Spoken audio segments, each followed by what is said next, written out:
Vamos a la página 14, que fue donde quedamos la sesión anterior. Quedamos en la 15. Alcanzamos a analizar la primera parte. Sí, señor. Ok, entonces seguimos con la página 15. Ubicación geográfica de los casos COVID-19, siguientes subcategorías.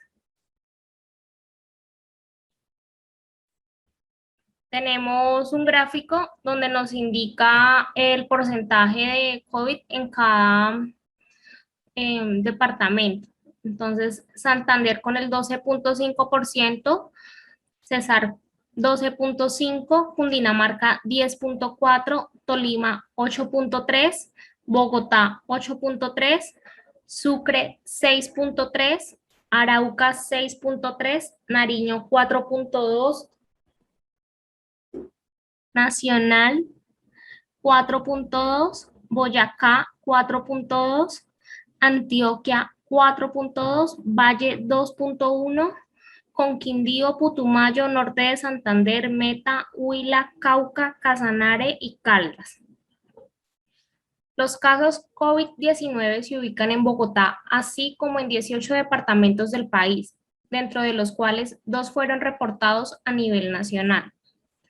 Los departamentos con mayor reporte son Santander, Cesar y Cundinamarca, seguidos de Tolima y Bogotá. Estos 5 departamentos representan un total de 52% de los casos. No obstante, el resto de los departamentos abarcan 43.7% de los reportes. El 4.2% restante corresponde a 2 casos que fueron reportados a nivel nacional. Varias razones ayudan a entender estas cifras. En primer lugar, todo el territorio nacional ha sido afectado por la emergencia sanitaria y por lo tanto ha requerido de parte de autoridades nacionales y locales una intervención urgente en la mayoría de las regiones. En segundo lugar, Cesar y Santander son departamentos en los cuales Transparencia por Colombia ha difundido y socializado el centro ALAC, lo cual podría haber influido en un mayor conocimiento de parte de la ciudadanía y, por ende, en un mayor número de reportes.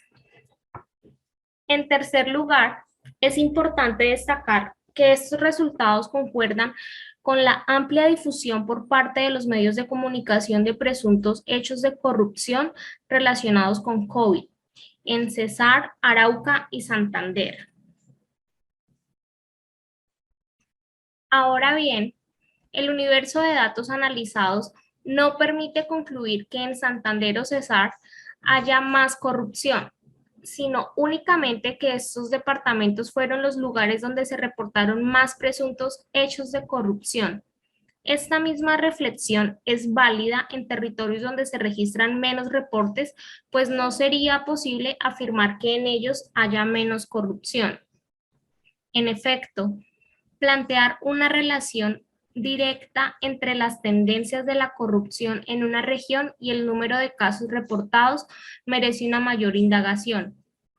La disposición de la ciudadanía a alertar posible corrupción podría responder a esfuerzos institucionales por promover mecanismos de lucha anticorrupción y o a condiciones más o menos favorables para reportar o denunciar un presunto hecho de corrupción, y no necesariamente a que haya mayor o menos corrupción. Ámbito de afectación. Entonces tenemos irregularidades en contratación pública con el 64.6%, uso indebido de apoyos económicos dirigidos a población vulnerable por emergencias COVID-19 con el 14.6%, mal manejo y desvío de recursos en la entrega de mercados, el 12.5%, y otros con el 8.3%. La mayoría de los casos de Vanessa, pandemia. discúlpame un segundo, te interrumpo. Sube nuevamente a la anterior. ¿Qué podemos inferir hasta acá, chicos? Los escucho. Con el primer análisis que hicimos de la ubicación geográfica de los casos positivos de COVID y ahora con el porcentaje de acuerdo con las situaciones identificadas.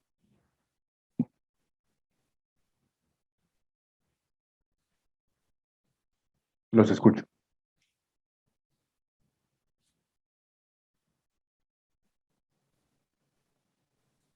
¿Sí me escuchan, chicos? Sí, señor. Sí, señor. Sí, Los señor. escucho. Dime, Esteban, ¿vas a decir algo? Esteban Cruz. No, ¿alguien? Pues todos están haciendo referencia a que el mayor porcentaje que se ve es lo de las irregularidades. O sea, da a entender que como que todo fue como a dedo, por decirlo así. No fue muy transparente esas contrataciones. De acuerdo. ¿Y por qué se presenta eso? ¿Aprovechando qué? Lo del COVID, como todo le, La esa era la emergencia. campaña, La entonces declaratoria de La emergencia social emergencia manifiesta.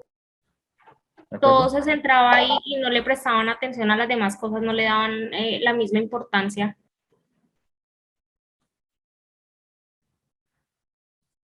Así es.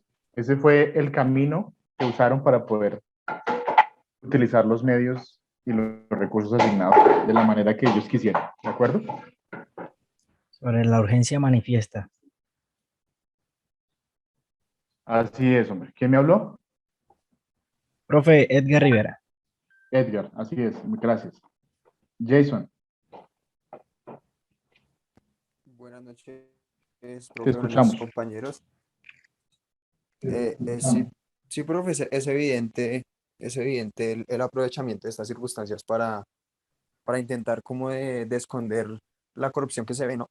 Es una situación en donde más que el apoyo hacia la ciudadanía o hacia el país como tal, eh, no se ve como ese enfoque al bienestar de todos, sino que al contrario, se ve como un aprovechamiento de los recursos que, bien o mal, son de nosotros y son mal aprovechados.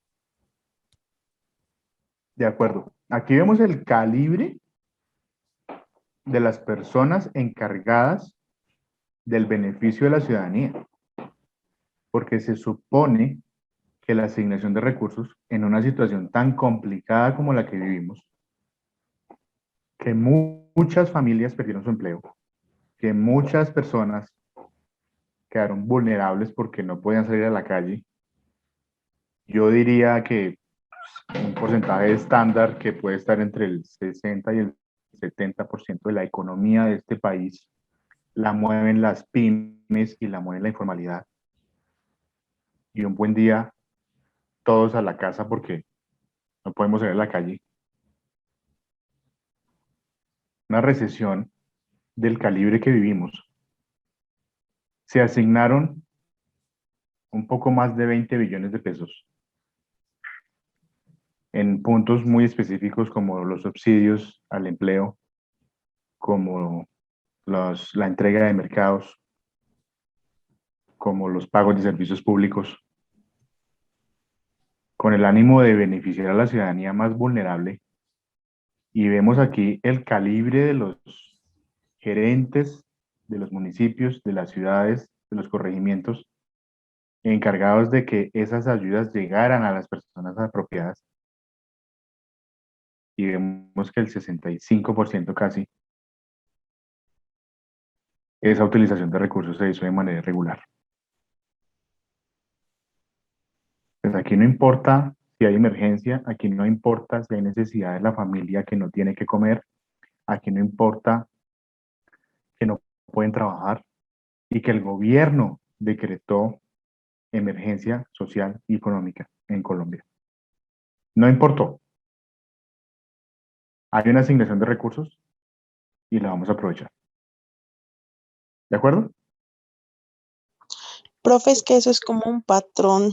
Yo siento que cada vez que hay como algo grande en Colombia que se va a hacer, contrataciones, etcétera, o que pasa algo que la gente como que, pues ellos aprovechan para meter mano, en pocas palabras, y como la gente no se preocupó mucho en ese momento porque pues estaban pasando muchos casos, muchas muertes, etcétera, pues aprovecharon por debajito de cuerda y empezaron a, pues, como se podría decir, a hacer de las suyas.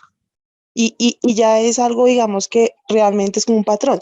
Si nos damos cuenta, en muchas ocasiones, como en cada, no es que no sé cómo explicarlo, como en cada situación importante que ha habido en el país, siempre va a haber un desfalco, siempre va a haber algo porque ellos aprovechan eso.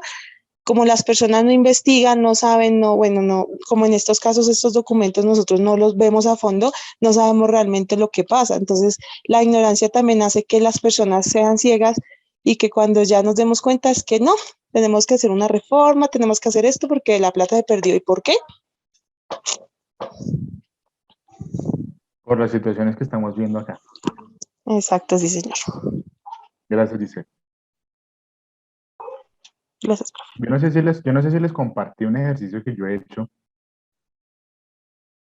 de la proyección de las reformas tributarias de los gobiernos de turno.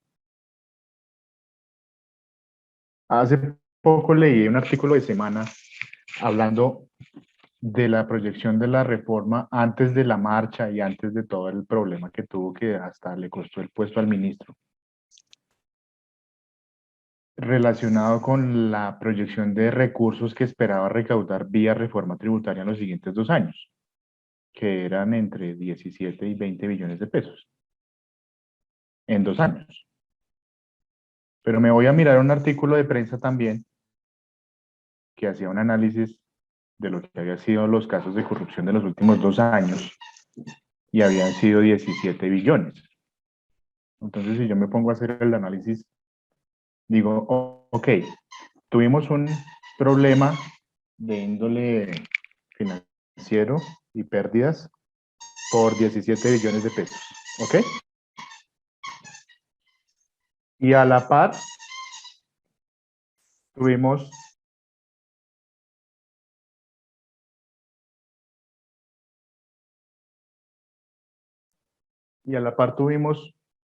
una reforma que está buscando recuperar esos mismos 20 billones de pesos.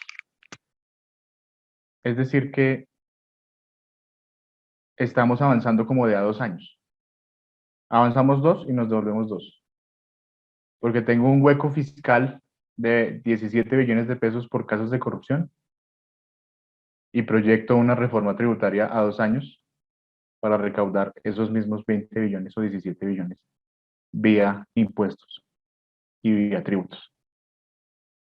Es un ciclo, si ustedes lo ven.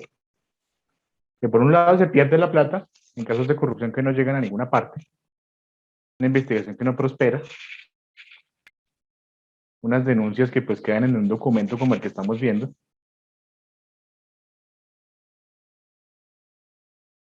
pero sale una reforma del gobierno de turno que está proyectando seguramente su presupuesto, que más de la mitad de los ingresos del país vienen de impuestos, y dice, tenemos que hacer una reforma porque la plata no alcanzó. ¿Ok?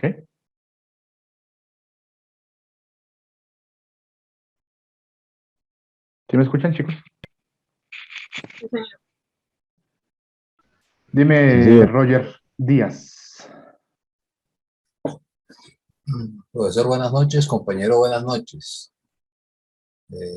Sí, efectivamente, profesor, de acuerdo a las estadísticas ahí a simple vista, pues se ven una serie de irregularidades. Pero ya tendrán que ser los entes de la justicia como tal, los jueces, quienes a través del debido proceso determinarán culpables y demás, ¿verdad?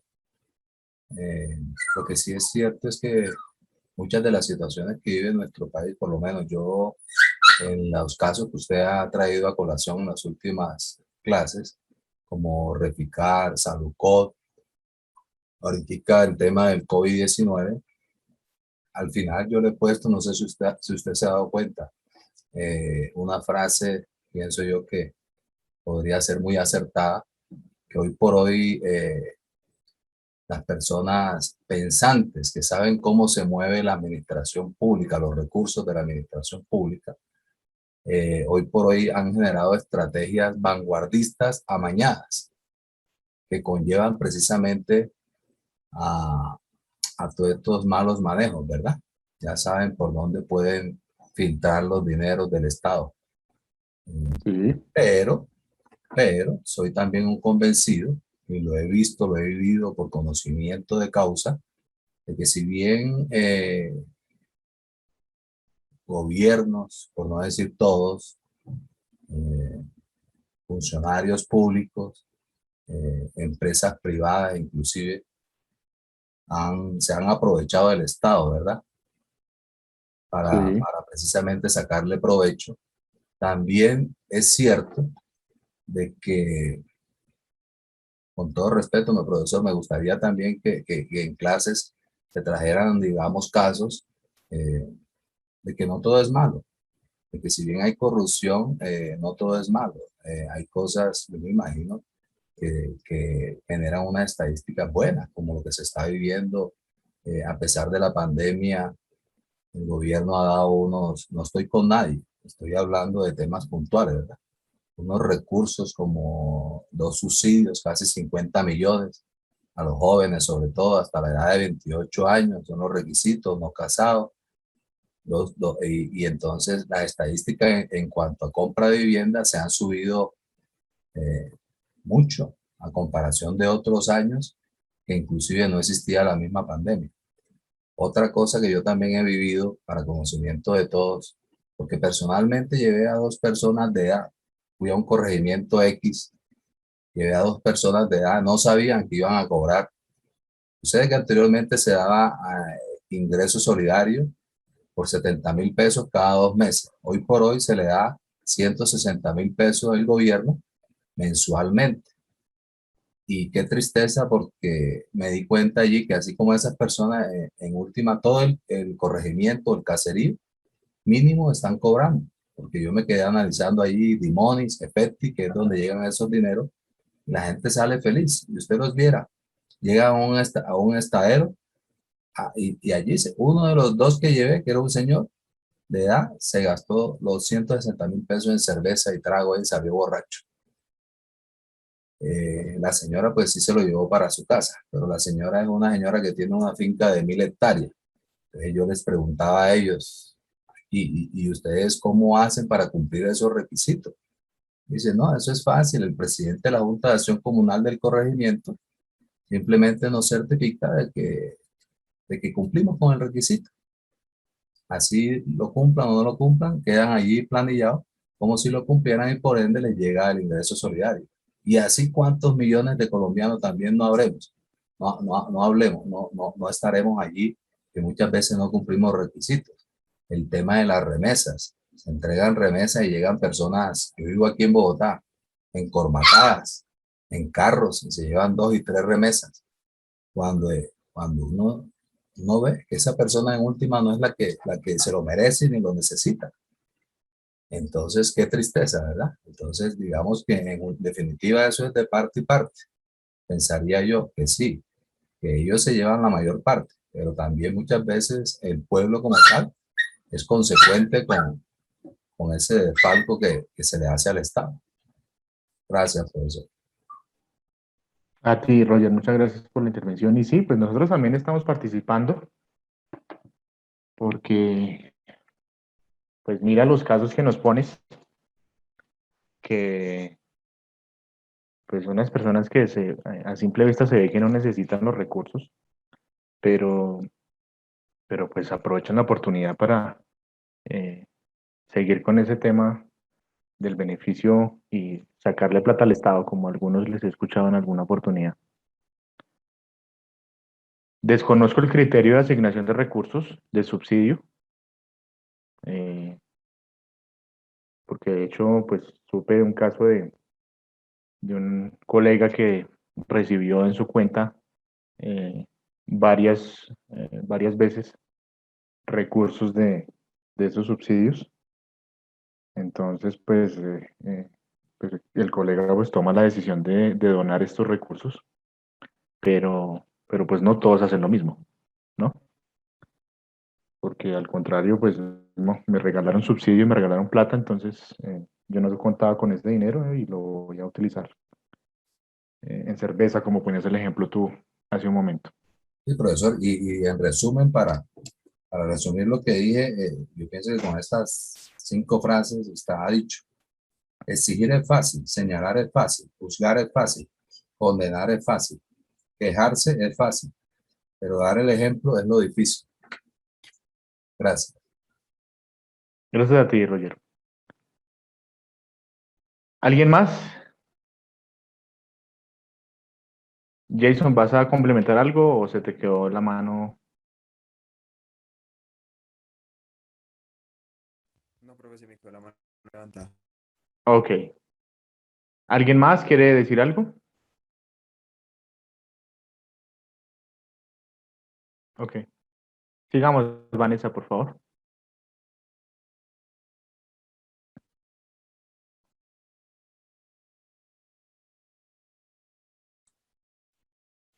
Tres punto cuatro.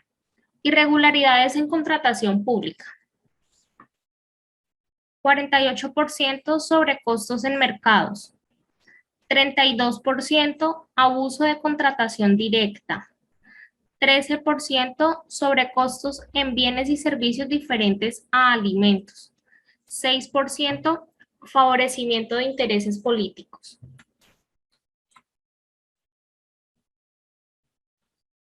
Los 31 casos recibidos de contratación pública, a su vez, se pueden clasificar en las siguientes subcategorías. Sobrecostos en kits alimentarios con el 48%, que equivalen a 15 casos.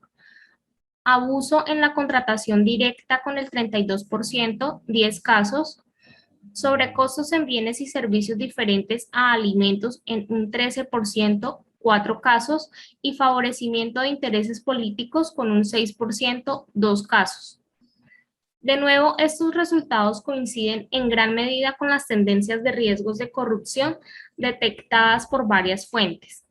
En primer lugar, la Alianza Ciudadanía Activa afirma que la mayor inversión de recursos para enfrentar la pandemia está relacionada con la entrega de mercados y alimentos, así como con compra de equipos y elementos médicos.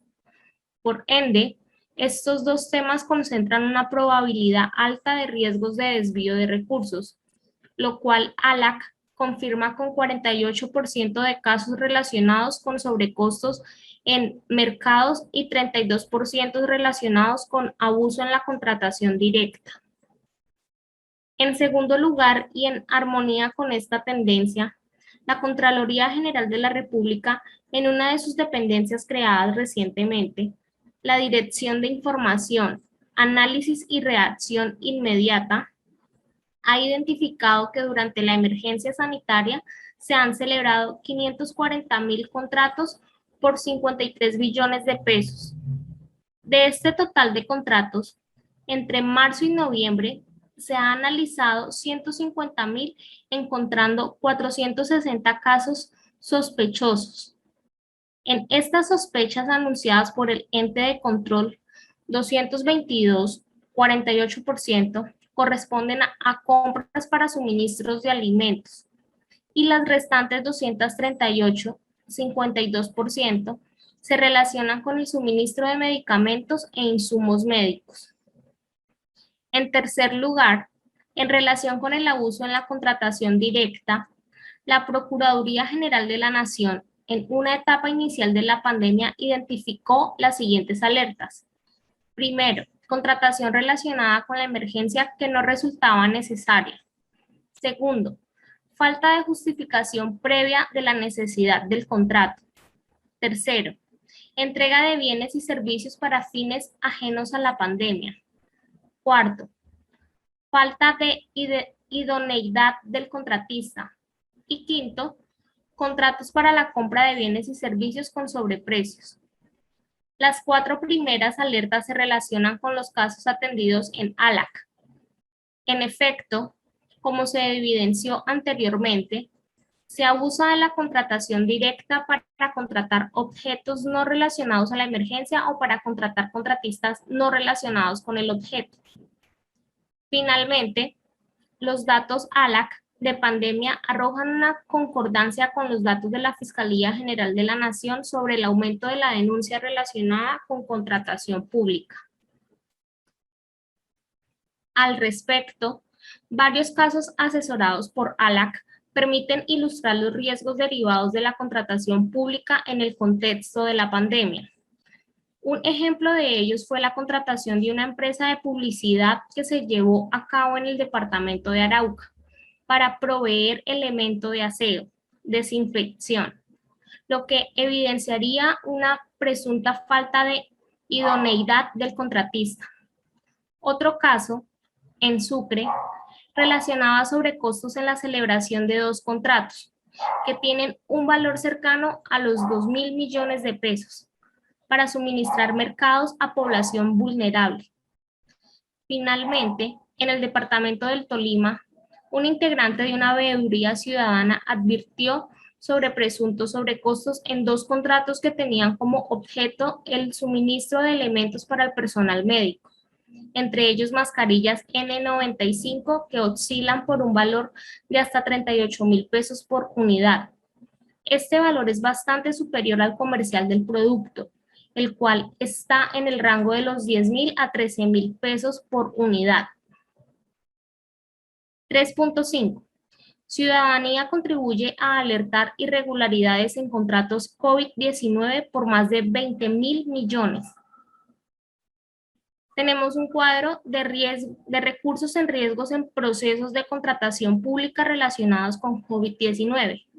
Tenemos una categoría de contratación y un valor de contratos relacionados. Los sobrecostos en mercados equivalen a 17.658 millones 38.151 pesos. Abuso de contratación directa, 2.901 millones 141.500 pesos. Sobrecostos en bienes y servicios diferentes a alimentos, 755.915.855 pesos.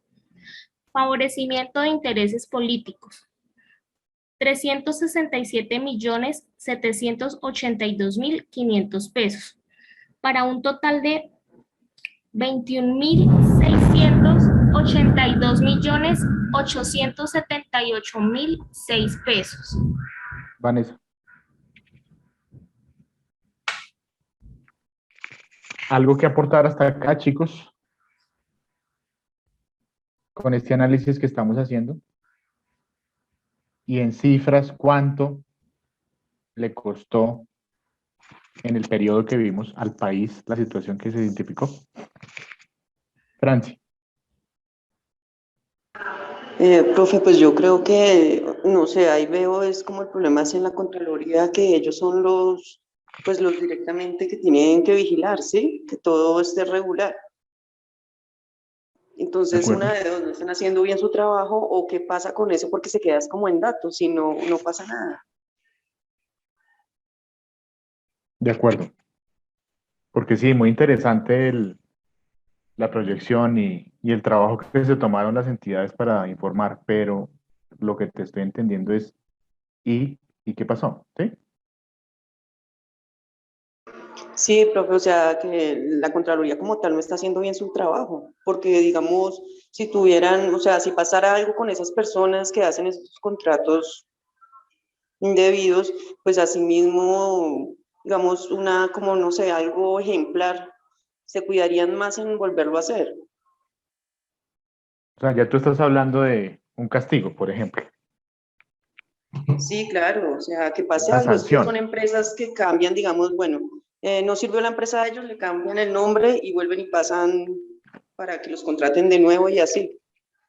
Sí, los cambios de razones sociales. Sí, profe, Que así. ya no me llamo ABC, sino XY, y ya. Y vuelvo y paso otra vez.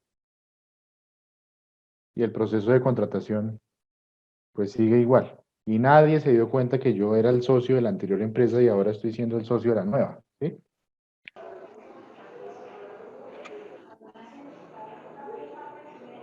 Sí, profe.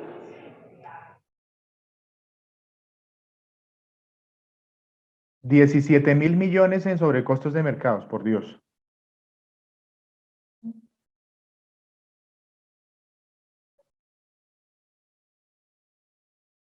En plena emergencia. ¿Alguien más? Esteban. Buenas noches, profe, compañeros. Buenas noches. Eh, sí, profe, efectivamente lo que iba a decir es que hay sobrecostos o sea, el sobrecosto mayor es en los mercados, ¿sí? Entonces, supongo que la vieja táctica es de pasar los alimentos por encima de su valor real. Y Claramente. la diferencia la cogen, porque es que justamente esos robos pequeños, porque yo creo que por producto estarían robando de a 2.000, 1.000, de a 500, son los que generan estos millones, estos miles y miles de millones de pesos en robo. Lo otro, profe, que De yo quería acuerdo. decir es que muchas veces creo que deberían limitar la contratación directa a las autoridades locales, porque seguramente estos robos son hechos a través de esa figura, contratación directa. Sí, De acuerdo. es cierto que estábamos en un estado de emergencia, pero creo que en los estados de emergencia es justamente donde más se deben cuidar los recursos públicos. No sé, Correcto. tal vez que el gobierno nacional cree, no sé, una plataforma como el SECOP. Finalmente el SECOP lo que permite es que se suban y se carguen las licitaciones y pues son datos abiertos que cualquier persona puede entrar a mirar. A Y a través del consultar. SECOP, exacto, porque muchas veces esto se hace es tras bambalinas y solo llegan los mercados y uno no sabe qué es todo esto que hay detrás de todos estos robos. Ni Entonces, cuánto costó, ni si eh, costó o no costó, etcétera, etcétera. exacto, profe, a uno le llega es su mercadito, pero uno que va a saber que detrás de ese mercado al gobierno se lo cobraron 3, 4 veces. Sí. Entonces, sí creo que limitar la contratación directa y simplificar, porque es que yo sé que a veces la contratación pública a través de estas plataformas puede ser engorrosa, pero si se simplifica, se puede, se puede, se puede hacer mucho y se puede prevenir también la fuga de dinero. Sí, o sea, que tú estás haciendo un planteamiento de que se puede reformar la contratación estatal, ¿sí? Sí, sí, profe, creería que no hay que hacerla tan engorrosa. Y también creería que debería ser política de todas las autoridades locales datos abiertos, que haya Sí, transparencia y acceso público a toda la información referente a las administraciones locales. sí. Sí, Bueno, profe. pues está ambicioso tu plan y tu proyecto, porque casi que Sí, tocaría reformar la política de este país. claro, claro, tocaría hacerlo, pero pues son, son alternativas para evitar estas fugas, porque por más Contraloría que tengamos, yo creo que, no sé, tenemos 1.032 municipios, no sé cuántas eh, instituciones de orden nacional, o sea, también es cierto que no hay Es músculo que, como para ir detrás sí, de cada contrato.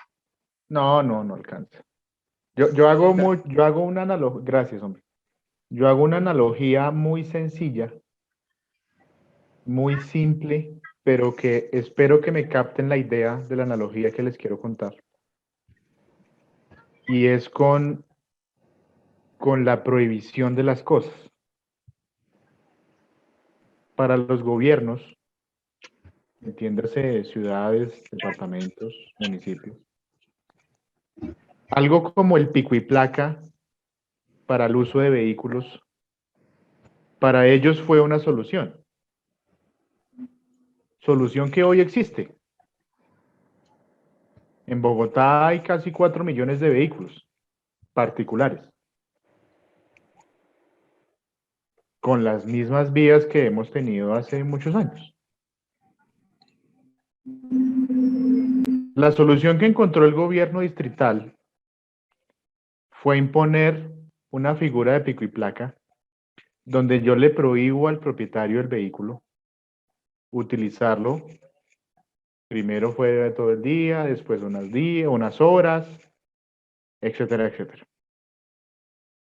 Pero ¿por qué la figura tiene que ser la prohibición? ¿Por qué la solución tiene que ser prohibirle? Debería haber otro camino. Cobre más impuestos, como hacen en otros países, y haga vías para que todos tengan los carros que quieran y todos quepamos y no tengamos problema de movilidad. Y no estemos en el top 10 de los peores tráficos del mundo, seguido de la India y seguido de México, etcétera. ¿Por qué hago la analogía? Porque así como le prohíben al propietario del vehículo usar su carro, y lo que han ido haciendo con el paso del tiempo es ir modificando la norma, que si usted tiene una ocupación de 3 personas en su vehículo, entonces usted puede andar en horas de pico y placa, que si usted paga casi 3 millones de pesos, entonces puede usar su carro por un semestre. Ese tipo de modificaciones es parches que le ponen a la norma. ¿De acuerdo? Porque la esencia sigue siendo la misma, que es la prohibición. Y hay un montón de gente que sale en pico y placa, y es que hagámosle porque es que yo creo que si llego. No, que es que estaba aquí nomás haciendo una vuelta en el centro comercial. Se comete el delito aun cuando está la prohibición. Entonces yo traslado esto a la contratación pública. Hay un montón de normas, hay un montón de CIAs, un montón de controles. Y aún así, el delincuente se las ingenia para cometer el fraude, para cometer el delito. Si yo me voy un poquito más profundo, está la esencia de la prohibición, la que me incita a mí a hacer las cosas mal. Algunos dirían que es la adrenalina de que me vayan a pescar, de lo prohibido. ¿Sí me siguen en la idea que les quiero dar?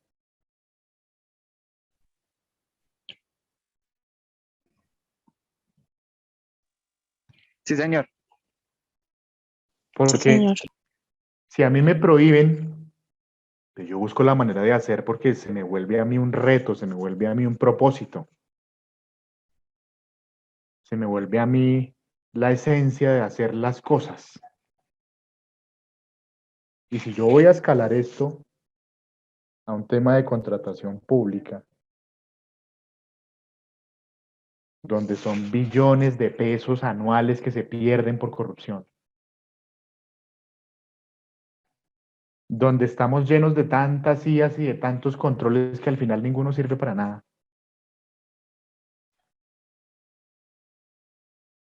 Pues con razón pasa esto. ¿De acuerdo?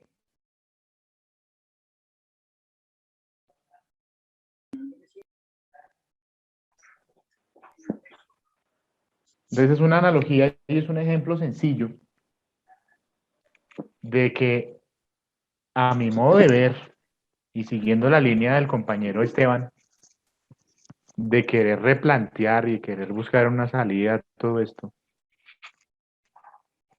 pues no prohíba, cambie la estrategia, cambie el método.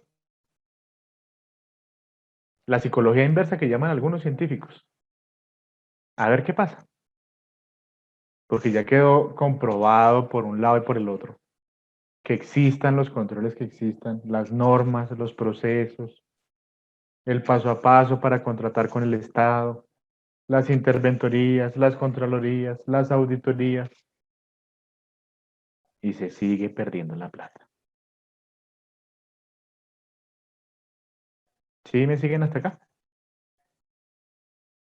Sí, señor. Vale. Dime, Esteban, ¿vas a complementar?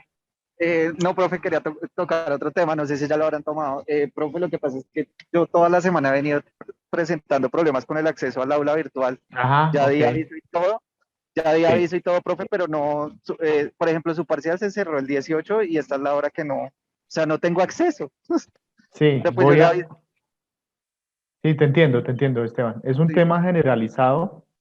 Esta tarde, sobre las 5 tuve una reunión con la coordinación académica para hablar de este tema porque el cambio de la plataforma fue bastante eh, complejo para todos, tanto para docentes como para estudiantes, pero pues la universidad está trabajando sin descanso para normalizar el tema de la plataforma lo más pronto. listo, profe. Voy a habilitar Pero las fechas, ¿sí? Que quede todo hasta el 30 de octubre. Voy a ver si lo puedo hacer así. Y, y les cuento. Esteban, como es un caso puntual, no sé si hay alguien más. muchísimas Eh, gracias, profe. envíame Yo, un profe. chat, envíenme un chat a mi Profe, yo le envío un servicio correo. de mensajería, ¿sí? O un mail también, sí, por favor, para tener los casos puntuales, ¿sí? Y escalar el tema con la universidad. Y claro, lo habilitamos, no hay problema, para que lo puedan presentar, ¿ok? Todo Muchas cambio gracias, genera profe. un trauma, profe. Con mucho gusto. Pero sí, por favor, me recuerdan, me envían un chat o un mensaje, sí, por favor, para hacerlo, ¿ok? Profe, una pregunta es con todo, o sea, la reunión fue para todos los docentes, es que muchas evaluaciones se cerraron y Sí, por el problema de la plataforma, pues muchos no, pues en mi caso yo no las hice, varias evaluaciones que ya han cerrado. sí, fue para todos los docentes porque, pues es lo que les digo, el problema de la actualización de la plataforma, pues fue un poquito complejo para todos, tanto para profesores como para estudiantes. Y muchos tuvieron problemas que no pude presentar, que se me cerró el cuestionario, que no me está dejando guardar el cuestionario, que le doy a aceptar y no me guarda la nota, que bueno, dependiendo, o sea, se presentaron muchos escenarios. Pero sí fue a nivel general, no fueron solamente ustedes o solamente este curso, no, fue todo. ¿Ok? Braulio, Hola, profe, buenas noches. buenas noches. Sí, Pues, es hasta el 25, Tatiana, discúlpame que tenía mal la fecha. Sigue, Braulio, qué pena que te interrumpí, hombre. Sigue. efectivamente, mirando el tema del pico y placa y de todo este impuesto a la gasolina que nos cobran y la pésima movilidad que hay.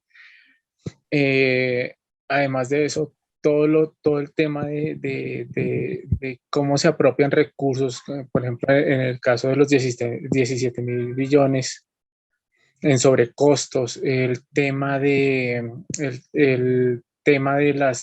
los SARES de las contrataciones que contratan en Aguajira y después vienen a contratar en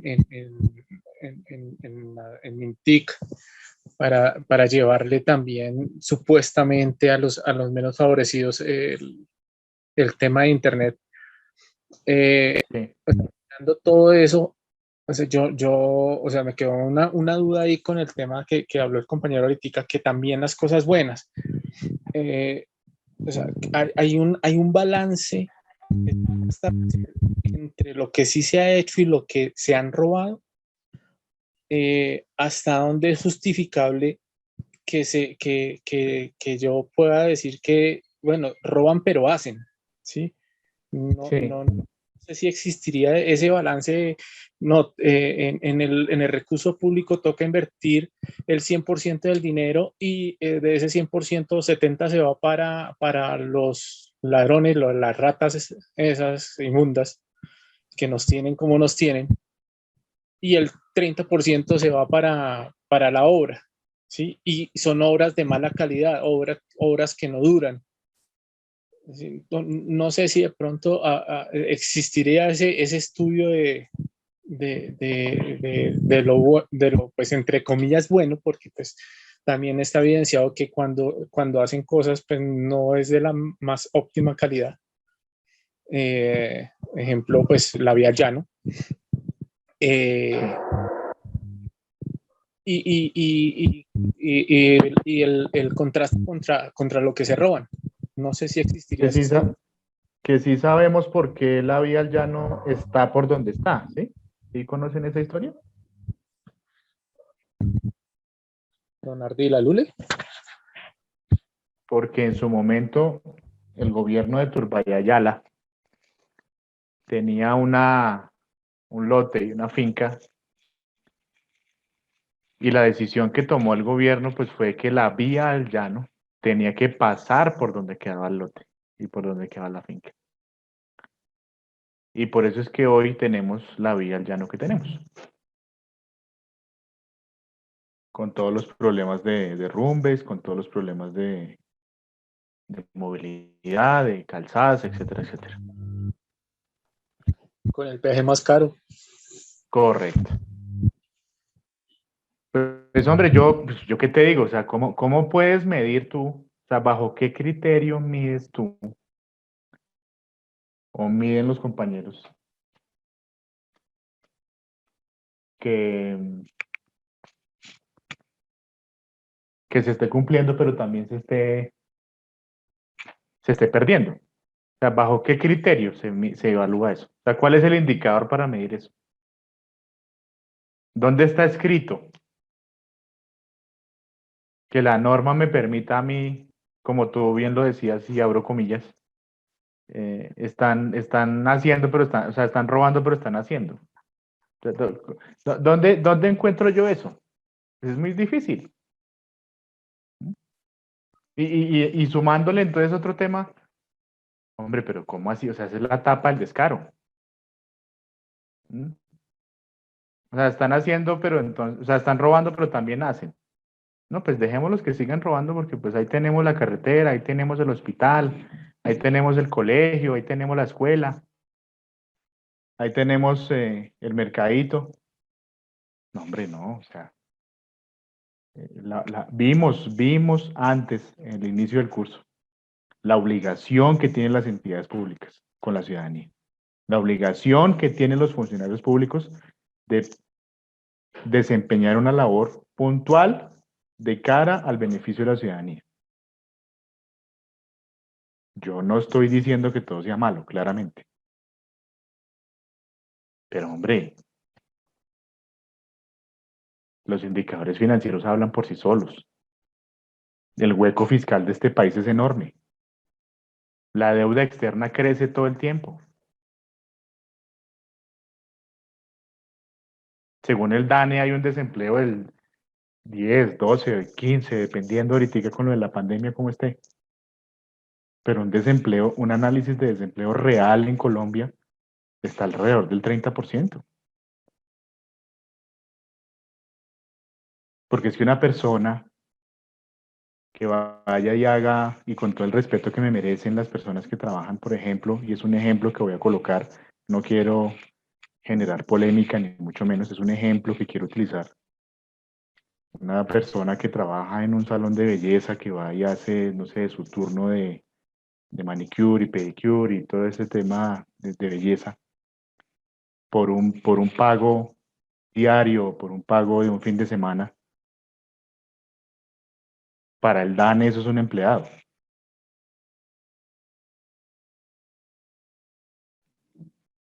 Y no, porque la figura es otra. ¿De acuerdo? Entonces, listo, vuelve y juega. Ok. No todo está malo. No todo está perdido. Hay gente buena, sí, yo sé. Pero entonces, ¿cuál es el objetivo de entidades como Transparencia por Colombia de tomarse el tiempo, la plata y los recursos de personas y de tiempo para sacar este tipo de documentos? O sea, ¿cuál es el objetivo? Pues que la ciudadanía denuncie, que estemos enterados de qué es lo que está pasando, que al menos esta voz se escuche y que los mismos con los mismos empiecen a reducirse. ¿Sí me siguen acá?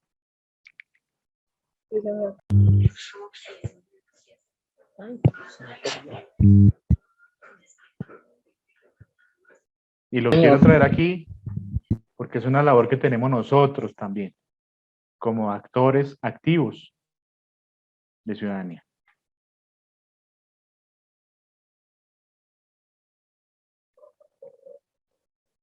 Ahora hablaban de un caso de los robos pequeños. Tengo un curso de gestión del riesgo financiero y allí hacíamos un análisis de cuánto le vale a las grandes superficies, entiéndase Éxito, Jumbo, Olímpica, Al Costo, etcétera, etcétera. ¿Cuánto le valen a estas superficies los mal llamados robos hormiga? ¿Cuánto creen ustedes?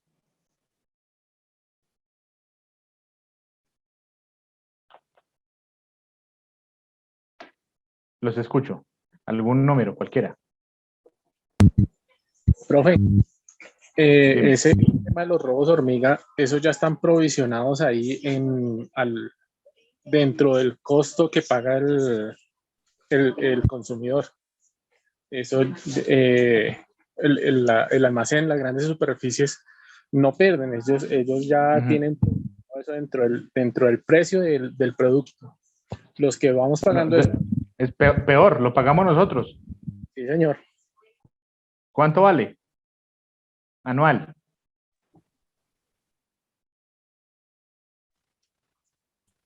Profe, buenas noches para todos. Hola. Yo trabajo con almacenes de cadena, yo soy director comercial. En un almacén, no sé, no tengo el cálculo en un éxito, ¿sí?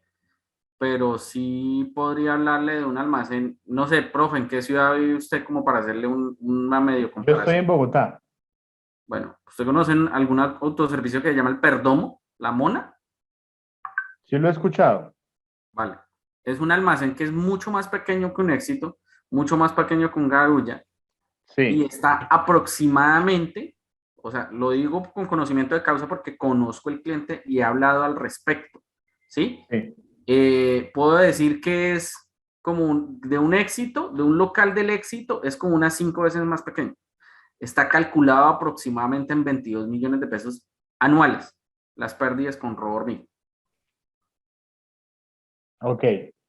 Entonces, calcule un éxito en todas las cadenas. Sí, pues las cifras son bastante preocupantes porque al año está alrededor de los 200.000 millones de pesos de todo el país, de todas las cadenas. Es un estimado que analizamos en el curso que les cuento. Y que de ahí el éxito está con casi 50.000 millones anuales. ¿Ok? Profe, permítame una opinión. Señor. Esos robos hormiga, ¿sí? Que llaman, no lo terminan pagando en el precio. De pronto estoy en contradicción con el compañero que dijo que ya está inmerso en el precio. Eso realmente los que lo terminan pagando son las mismas empresas que venden, ¿sí? ¿Y cómo lo liquidan? Lo liquidan a través de algo que se llama post de venta, lo liquidan a través de algo que se llaman averías, no el rubro completo, sí. Pero como para hacerme entender, yo trabajo con una empresa que se llama Unilever y ese tipo de autoservicios nos dicen a nosotros, venga, tengo averías por tanto valor, listo, hágale, regálemela, no, ya las boté, ¿sí? Y hay autoservicios que lo combinan de esa forma, ¿sí? Entonces, como para, o sea, lo hablo con conocimiento de causa porque trabajo en el medio, ¿sí? Sí, no, está bien, está perfecto. Y está bien que pues comentes también adicional lo que pasa. Porque es que con el documento que estamos viendo fue COVID, pero pues ese costo de los robos hormiga también es un enemigo silencioso, independientemente del que lo pague. Sean las empresas que colocan el producto en las cadenas, o sea el consumidor final como cualquiera de nosotros. Pero el caso es que la plata de algún bolsillo sale. Y hay algún doliente que tiene que pagar eso. ¿De acuerdo?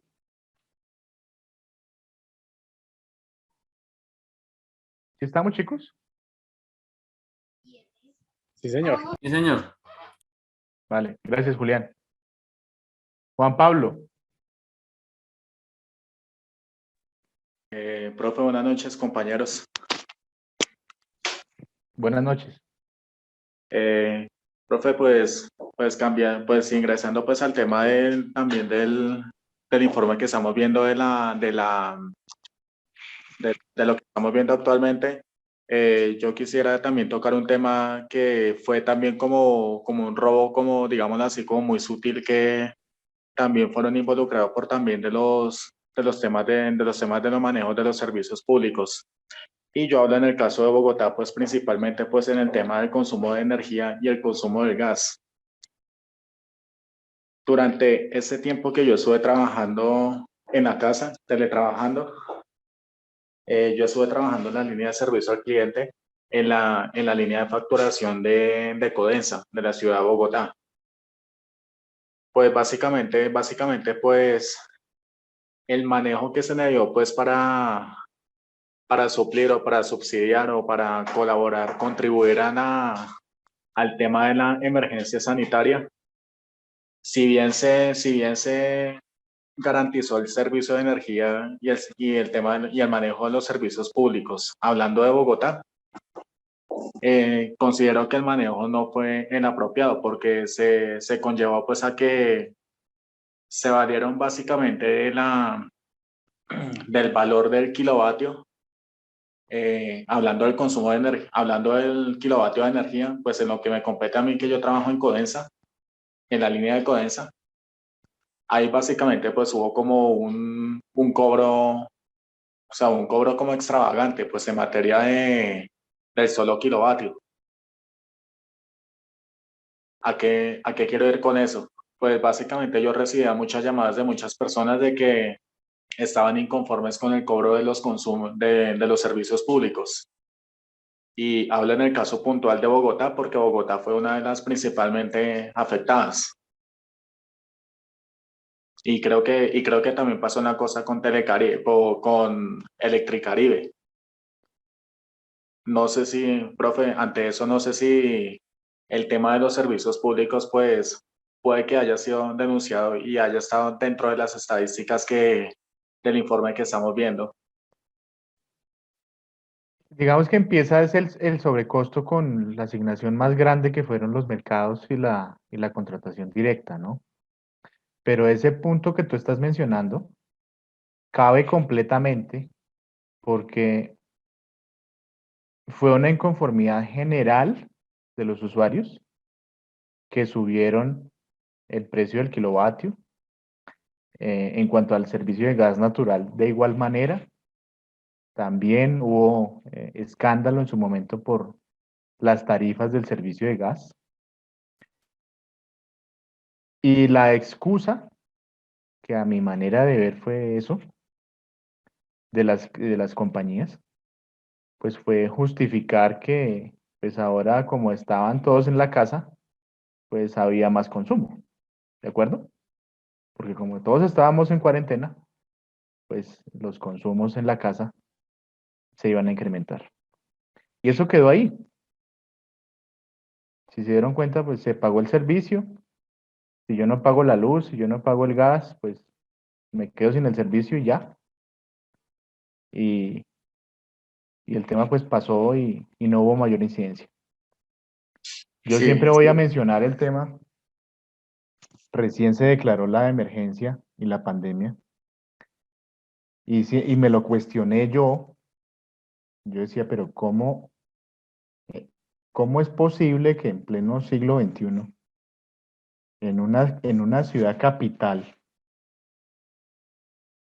exista 1 millón de hogares sin agua potable? Porque salen los medios de comunicación a decirle a todo el mundo que en Bogotá se le reconectó el servicio de acueducto a 1 millón de hogares. Y pues está perfecto, porque claramente estábamos en pandemia. Pero la pregunta que yo me hago es, ¿Cómo así que había 1 millón de familias sin agua y nadie sabía? ¿Sí me hago entender? Sí, profe, y es que de hecho, pues eso pasó prácticamente en el Codensa, porque es que, o sea, porque por lo menos una persona que es estrato uno y yo no sé si, o sea, yo soy muy dado como a ver muchas redes sociales. ¿Y a qué quiero ir con eso? O sea, yo vi un caso en el que un cliente estrato uno en el Codensa del municipio de Soacha, creo que de la comuna 4 de Cazuca, o del límite ya de Bogotá que colinda con Ciudad Bolívar. Yo vi que fue entrevistado por una influencer llamada Lalis, no sé si ustedes la conozcan. Entonces póngale cuidado que, o sea, el hombre le comentaba a Lalis de que a pesar de ser un cliente, digámoslo así, demasiado vulnerable, no me acuerdo el nombre del señor, pero sí les puedo decir de que un servicio mensual de él con un cobro extravagante y tan notorio de 1.600.000 que ni siquiera un estrato 6 lo paga, y como si lo viene a pagar un estrato uno. Es más, es que ni siquiera un estrato cero, que es un cliente tipo empresarial, digámoslo así en ese sentido. Y si se lo vienen a cobrar a un señor estrato uno que es menos favorecido. Entonces, el tema, o sea, filantrópicamente, el tema es que Lalis, este influencer, lo que hace es buscar como una donatón, con el fin de que, con el propósito de que el señor pueda pagar el recibo y pueda interponer pues la denuncia directamente en el Codensa, pues por el extravagante cobro que le hacen. Y entonces la excusa que sacan es básicamente o sea, por motivo de la regulación del kilovatio de la CRE, que era lo que yo les comentaba. Y adicional a eso, eh, permítame terminar aquí porque o sea, casos que puntualmente no se vieron en Bogotá, son casos de aplaudir que sí se vieron en Pereira como una iniciativa donde sí se subsidió el manejo de los servicios públicos para estratos uno, 2 y 3. Caso contrario que pasó en Bogotá. Y yo lo digo pues porque se implementó un decreto el decreto 517, que básicamente pues a los estratos uno y 2 les subsidiaban solamente el consumo de energía, financiándola a 36 meses, inmediatamente vencida pasada la fecha para evitar suspensión, como son 2 fechas. Sí, te Entonces, pues, entiendo. señor. Sí, te entiendo que hay 2 fechas para el pago. Sí, entonces ahí básicamente para estratos uno y 2 fueron como una financiación sin los clientes tenerlo en conocimiento a 36 meses. O sea, ¿cómo así financiar 40.000 pesos un consumo de energía a 36 meses? O sea, con todo de intereses. Y para un estrato 3 y 4 sí financiaba 24 meses. No sé si usted escuchó ese decreto 517, profe. Sí, claro, pues de hecho al apartamento también llegó el recibo con esa financiación y yo no autoricé eso en ningún momento.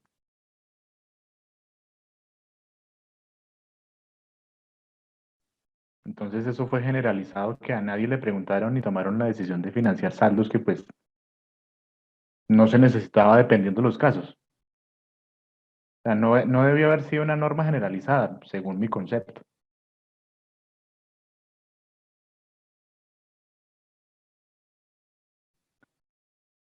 Pero bueno, Juan Pablo, muchas gracias, hombre, por tu aporte y la experiencia que tuviste desde tu área de trabajo en Coensa. No, no, profe, muchas gracias a usted por escucharme y bueno, y pues es algo de compartir pues en pro del manejo de los servicios públicos que también jugaron papel interesante ahí dentro de la pandemia, dentro de la emergencia. Sí, claro, y subsidios que también dio el gobierno, que pues finalmente no se supo si se necesitaban o no, porque las compañías siguieron cobrando los servicios normal. Gracias, Juan Pablo. Marlon Vela.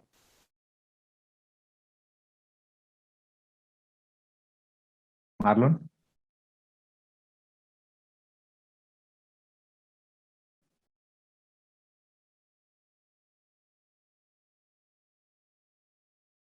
¿Alguien más quiere decir algo?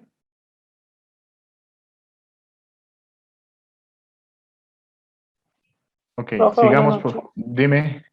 ¿Cómo estás, profe? Pues, Bien, ¿con quién hablo? Alexandra, Hola, Alexandra, ¿cómo estás? escuchando pues toda la clase y los comentarios de mis compañeros y demás, pues hay muchas cosas que redondear y hablar con respecto a muchas cosas, ¿no, profe? Y pues uno de lo que, digamos que lo que se ha enfocado la clase de hoy es hablar de todo el tema de corrupción y demás. Y aquí hay varios puntos a tocar y es el siguiente.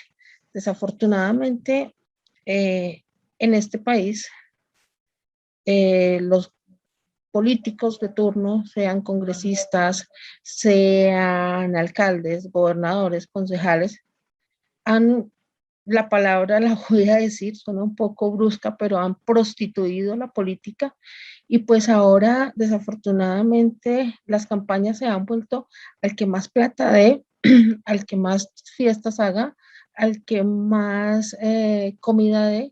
Entonces, obviamente, cuando llegan al poder, ya sea al municipio o al departamento, pues de alguna u otra forma tienen que recuperar ese dinero que han invertido en las campañas. Entonces, desde ahí viene pues una parte de la corrupción. Digamos que el gobierno debería crear unos topes, se supone que están, pero también los violan esos topes de campañas y de ahí no se podrían pasar. Pero una campaña en un municipio categoría 6 te puede costar 400 millones de pesos fácilmente. Entonces, si el candidato invierte 400 millones de pesos, obviamente que los va a recuperar, sea en el primero, en el segundo, en el tercero, en los 4 años, como sea, pero los va a recuperar. Entonces, eso debería de autorregularse también a través de la registraduría y de los entes de control. Segundo, cuando se hablaba de que ahorita en pandemia todo o gran parte de los desfases se dieron en los mercados, efectivamente sí, y conozco un caso, ahorita que la compañera leía, hablaba de o se tocaron el tema de 2 municipios, dos nomás, pero conozco un caso cercano en el municipio de La Palma, donde el alcalde trabajó conmigo en la gobernación, lo conocí, todo el tema, y pues cuando veo, llevaba 15 días de posesionado, porque 20 días de posesionado, cuando ya empezaron todo el tema de COVID y demás, y de sobrecostos, lo sancionaron y estuvo en su tema de investigaciones durante el año pasado, parte de este, y hace 20 días volvió a reintegrarse a la alcaldía. Entonces, ¿qué pasó con eso? ¿Sí me entiendes? Vuelvo y te digo, lo conocí, trabajó conmigo en la gobernación, fuimos funcionarios en la Secretaría de Educación, ya él después empezó su vida política ya en La Palma y pues me vengo a dar cuenta el año pasado en noticias de eso y vuelvo y me doy cuenta hace 20 días que volvió a la alcaldía. Entonces, si le comprobaron, si salió por medios, si la Contraloría estuvo ahí, le hicieron la investigación de año y medio y no pasó absolutamente nada. Entonces, Eso te iba a preguntar, si tú sabías si procedía o no procedía la investigación a este señor.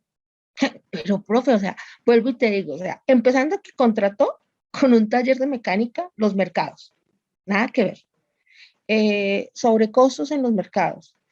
Le cayeron los medios, la Contraloría, todo el demás. ¿Cómo? Vuelvo y digo, lo conocí, pero no somos amigos. ¿Cómo habrá logrado volver hace 20 días a la alcaldía? No sé, profe, no sé, porque todas las pruebas estaban sobre él. No sé, más corrupción, más corrupción. Me imagino que se vencieron términos, me imagino, no sé qué habrá pasado. Me sorprendió hace 20 días volver a verme en medios que volvió a la alcaldía. Aquí nomás, a 3 horas de Bogotá por Pacho hacia allá, en el municipio de La Palma. Entonces, profe, Increíble. sí, tenaz. Increíble. Pero vuelvo a lo mismo, o sea, todo se da también, dado que las campañas se han prostituido, profe, y no hay unos topes. No los hay. Sí, ahí tenemos un problema grave. O sea, no es delicado, es grave. No. Porque a mí se me volvió un negocio participar en política en pro de ayudar a la ciudadanía. Exactamente. Un negocio. Ujú. Un negocio muy lucrativo, por cierto. Porque si Totalmente. ponías tú el ejemplo de que en un municipio Cataluña puede costar 400 millones de pesos, pues yo tengo que sacar el doble, Obvio. porque tengo que pagar al que me financió y hacer lo mío. Ujú. O Mira, no estoy haciendo nada. mi pueblo es categoría 6 y las ¿Tú, campañas, dónde estás? ¿Dónde estás ahora? no, yo vivo en Bogotá, pero soy de un pueblo acá cercano que es Ubaque, Cundinamarca. Ah, ok, sí, sí, ya.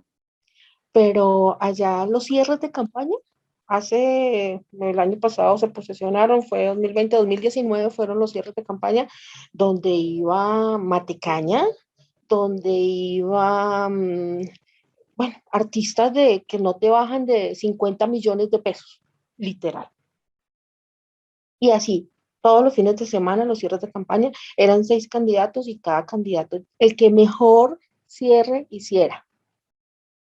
Eso fue, o sea, el desborde económico, y solamente te hablo de mi municipio. De los 116 de Cundinamarca, así fue, así era el estilo de todos los municipios. Los mejores artistas, entonces es un cojonal de plata. ¿Por qué no lo No te dan en lo puedo mercados? creer. ¿Por qué no los dan en, no sé, en ayudas? Ah, pues así, digamos, la cuenta del hueco fiscal, ¿esa plata para qué serviría? Imagínate, Habría metro hace rato en Bogotá, por ejemplo. totalmente.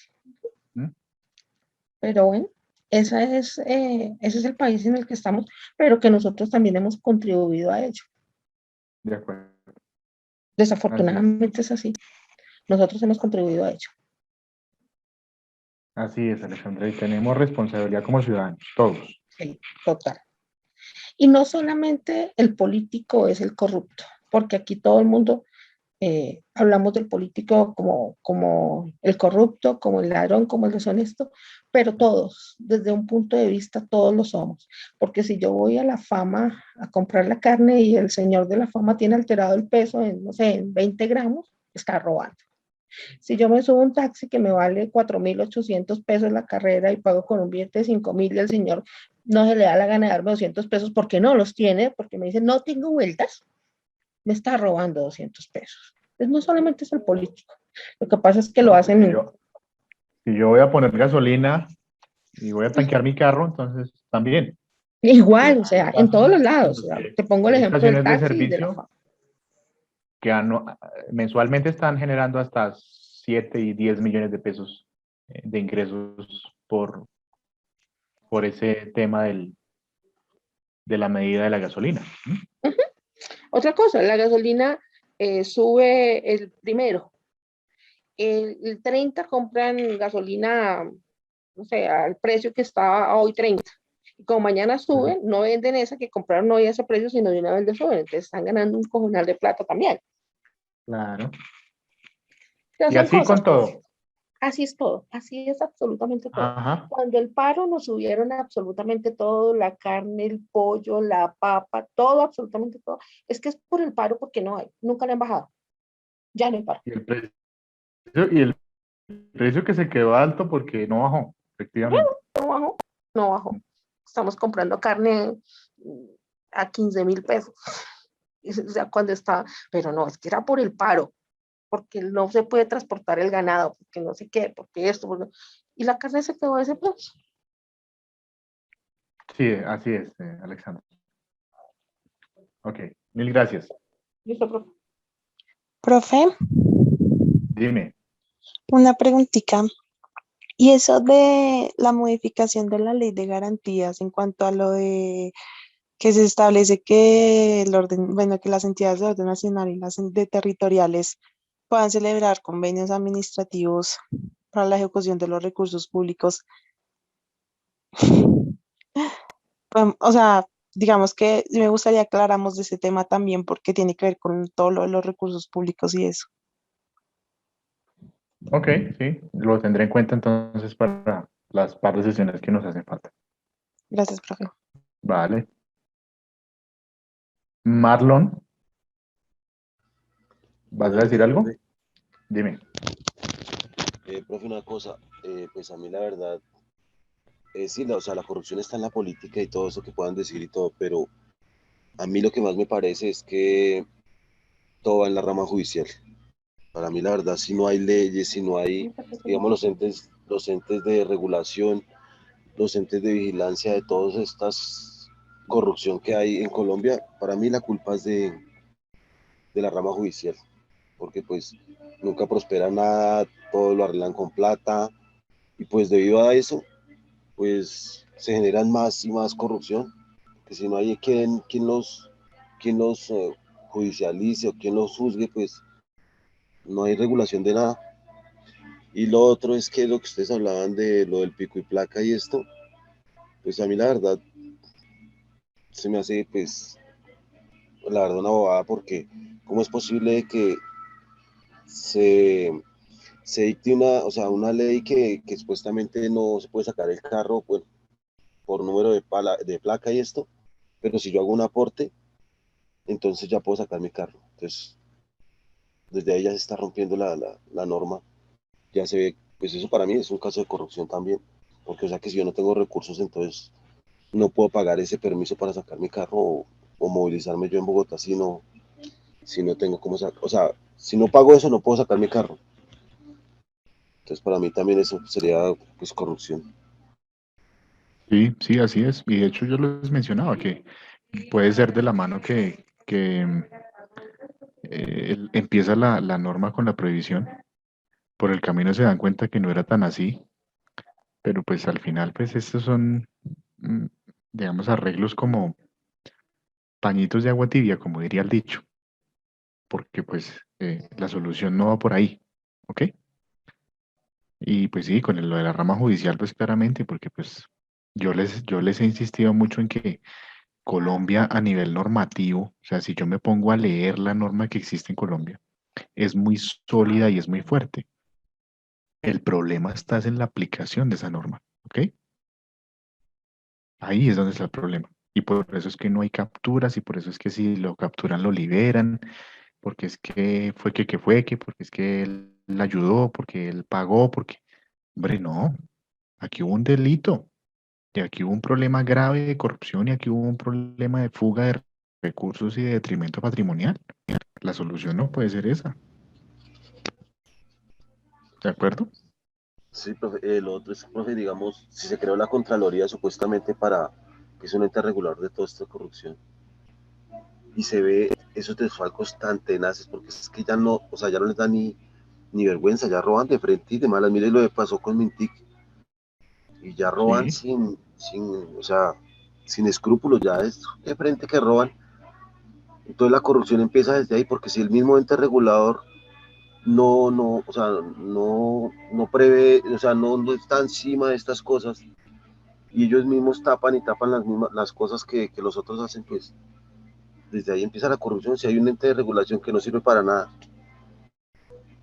y pagando, pues, o sea, la plata que se asigna a estas entidades no es cualquier peso, no, son cantidades y cantidades de, de presupuesto. Y pues entonces, ¿para qué se está pagando eso? O sea, la verdad no le veo fin entonces a una Contraloría que no sirve para nada. correcto. Jueces, la rama judicial, no le veo si todos estos delitos graves eh, los tapan con un dedo y entonces miran la trampa y crean nuevas trampas y todo el mundo se sale por la tangente y como el juez es el único que puede dictar eso, entonces dicta lo que le parece y como le conviene y todo lo arreglan Y y se ya, comparte con la misma plata. así es, Marlon. Y pues bueno, queda un poco de indignación ahí como ciudadanos y como colombianos, que esto esté pasando y que ese es el futuro que le va a quedar a los niños y los nietos que vengan ahora. A Sí, menos profesor. que exista una reforma, pues aquí un tema de cambio de todos y participación de todos, pero pues eso va a llevar tiempo. Profe, lo que pasa es que, o sea, lo que yo veo es que el impacto es más allá todavía porque lo que se está impactando, listo, sí, a nosotros nos impacta muchísimo, pero las generaciones venideras están más impactadas todavía porque lo que se tenía que hacer en progreso de lo que se han robado, ya eso no vuelve a ser lo mismo. O sea, ya el atraso está, y entre más roben, pues más atraso hay, y de aquí a que lleguemos de pronto a avanzar en lo que se iba a hacer, ya es imposible. Entonces, ¿en cuánto tiempo nos estamos atrasando nomás con esos robos? Es que no es solo nosotros la generación no es de nosotros, sino las venideras que son las más afectadas todavía. Gracias, profe. A ti, Marlon, gracias. Y yo les mencionaba a ustedes, ya para cerrar, cuántas generaciones necesitaba Colombia para salir de la pobreza. ¿Se acuerdan?